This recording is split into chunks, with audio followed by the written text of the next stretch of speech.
Today, probably about 80% of Quakers in attendance or membership in our meetings are not generational Quakers.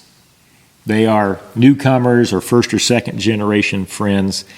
You don't find the old ethnic names much anymore. But if you go outside this meeting house where we're filming right now, into that cemetery, the first circles of the gravestones in that cemetery are going to be Henshaws, Beesons, Knights, Ballingers, Coffins, Starbucks, Macy's, Gardners, the old ethnic Quaker names. That began to change in the late 1800s as Quakers assimilated into the Protestant mainstream and began to marry out.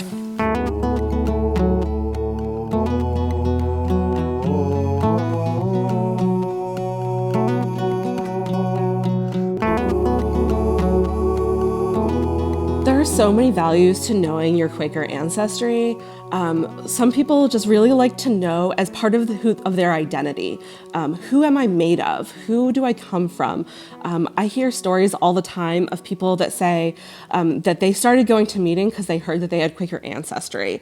My great-great-grandfather was Quaker. I grew up Presbyterian, but I thought that I would try a Quaker meeting.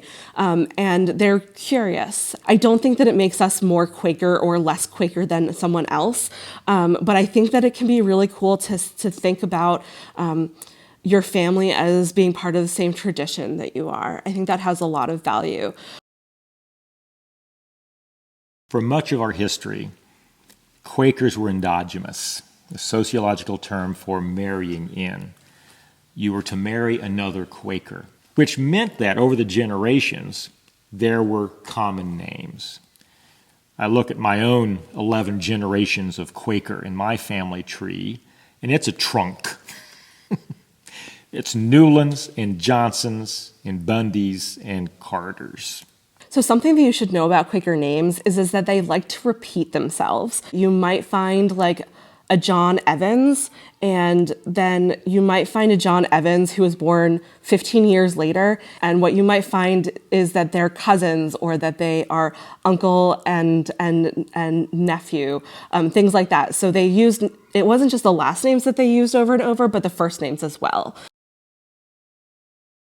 When you're thinking of common Quaker names, you have to think in terms of geography.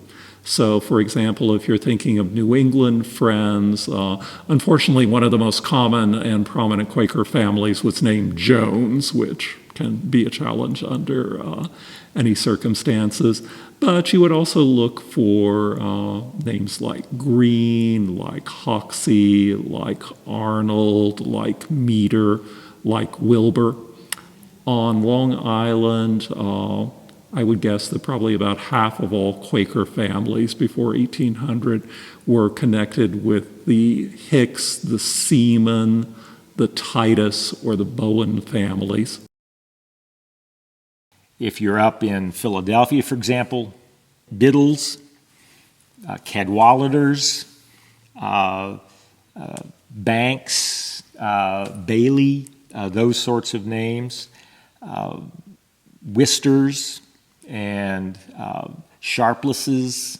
Naturally, around Philadelphia, where you have the largest concentration of friends, you have more distinctively Quaker names. I think in terms of just numbers, the Smedleys, the Hoopses, the Sharplesses were probably the largest in terms of prolificness. Here in North Carolina, where we're filming today, you can still find pockets of those old ethnic Quaker names. If you're a Winslow in North Carolina, you know you're probably from Perquimans and Pasquotank counties.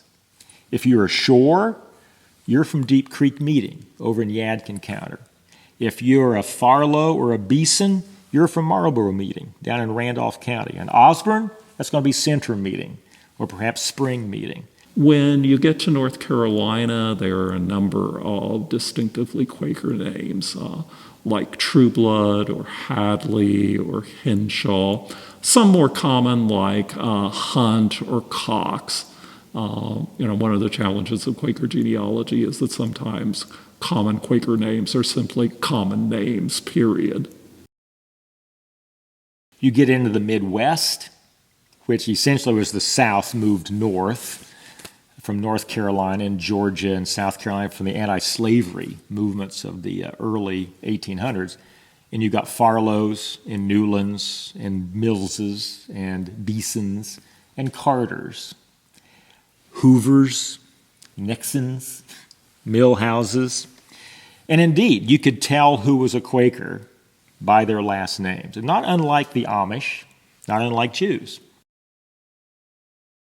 Most Americans, if they shake their family tree, a Quaker nut is going to fall out. And quite often, people discover that when they see one of those familiar Quaker names. There's a Cox, there's a Sharpless, there's a Cadwallader, there's a Strawbridge or a Clothier in there.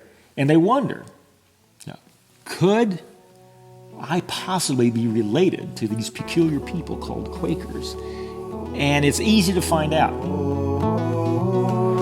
We're in Fountain City, Indiana, in front of the home of the famous Quaker abolitionist Levi Coffin. I just wanted to say thank you for watching this QuakerSpeak video. We release new videos every Thursday, and you can click over here to subscribe to the project. You can also support us for as little as $1 per video. That link is just below me. You can see all the videos we've ever released in this playlist down here. Thanks so much for watching, and have a great Thursday.